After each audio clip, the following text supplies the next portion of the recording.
Hello guys, welcome back to new வீடியோக்குள்ளே பார்த்து முன்னாடி மறக்காம லைக் அண்ட் சப்ஸ்கிரைப் பண்ணுறேன், சப்போர்ட் பண்ணணும்பா. வாங்க வீடியோக்குள்ளே போகலாம். ஸோ நைட்டு வந்து பார்த்தீங்கன்னா பயங்கரமான சண்டை தினேஷ்க்கும் அர்ச்சனாக்கும். என்ன சண்டை பார்த்தீங்கன்னா, அர்ச்சனா சொல்கிறாங்க நான் வந்து தோசை ஊற்றி தரேன் சொன்னதுக்கு வந்து பார்த்தீங்கன்னா, இல்லைம்மா நீ வந்தால் வந்து பார்த்தீங்கன்னா நான் தான் தோசை கண்டி எடுத்தரணும், எண்ணெய் எடுத்தரணும், ஊற்றணும், நாங்கள் தான் எடுத்து சாப்பிட்ணும், அப்படி அப்படின்னு சொல்லி சண்டையை பயங்கரமாக ஒன்று க்ரியேட் பண்ணுறாரு.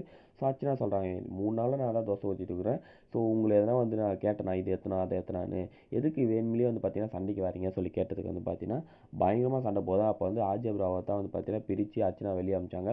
ஸோ அர்ச்சனா அப்பவும் கூட வெளியே இருந்து உள்ளே திரும்பி வராங்க. ஏன்னா வெளியே நின்னா வேறு எதனா சொல்லி பேசுவாங்க. அண்ட் அவங்க வந்து அழுதா பேசுகிறாங்க, என்ன பண்ணாலும் பேசுகிறாங்க. அதனால செம்மையாக பயப்பட்டு திரும்பி உள்ளே வந்து தோசை ஊற்றலாம் ஸ்டார்ட் பண்ணும்போது அண்ணன் சொல்லத்தெல்லாம் கேட்டுக்குமா அப்படி சொல்லி திரும்பி சண்டையை கிரியேட் பண்ணுறாரு. அப்போ நச்சுன்னு ஒரு பதில் வச்சாங்க, நீங்கள் இது மாதிரி தான் டார்கெட் பண்ணி விச்சிமா வெளியே அமிச்சிங்க. ஸோ இப்போ என்னையே வெளியே அனுப்ப பார்க்குறீங்களா சொல்கிறாங்க. இருக்குது 2 நாள், எதுக்கு தான் சண்டை போகிறாங்கன்னு தெரில. ஸோ இதனால தான் வந்து தினேஷோட ஓட்டிங்கும் டவுன் ஆகுதுன்னு நினைக்கிறேன். ஸோ எனக்குமே வந்து பார்த்தீங்கன்னா செகண்டில் இருந்த தினேஷ் இப்போ தேர்டில் வந்துட்டார். ஸோ மணி தான் வந்து பார்த்தீங்கன்னா செகண்டில் இருக்கார். எதுக்காக தான் சண்டை போடுறாருன்னு ஒன்றுமே புரியல. நல்லவர் காட்டுற பார்க்குறாரா, எதுக்கு சண்டை போடுறாருன்னு ஒன்றுமே புரியல. ஸோ தினேஷ் வந்து பார்த்தீங்கன்னா எதுக்கு இது போல் சண்டை பண்ணி ஒருத்தவங்களை டார்கெட் பண்ணுறாருன்னு தெரிஞ்சால் மறக்காமல் கம்பாஸில் கம் பண்ணிட்டு அண்ட் லைக் அண்ட் சப்ஸ்கிரைப் பண்ணிட்டு சப்போர்ட் பண்ணுங்கன்பா. Bye bye, see next video.